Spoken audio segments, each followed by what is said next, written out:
من فکر نمی کنم خدایی که به خاطر خوردن یک سیب ما را از بهشت روند و 124,000 پیامبر برای هدایت و برگرداندن ما به همان بهشت اجازه بده زیر سایه همون درخت دراز بکشیم و با حوری جوان و شراب عیش و نوش کنیم.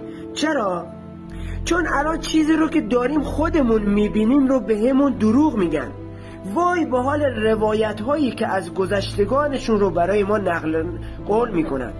اینا اگه راه رسیدن به بهشت رو بلد بودن به من و تو مطمئن باش یاد نمیدادن. برای همین این همه تناقض آدم رو به فکر فرو میبره. و البته گفتن حق و حقیقت و آگاهی میشه کفر، میشه کافر بودن. البته خدا یعنی انسانیت، یعنی کار خوب با نیت خوب و کمک به هم نوع. انسانم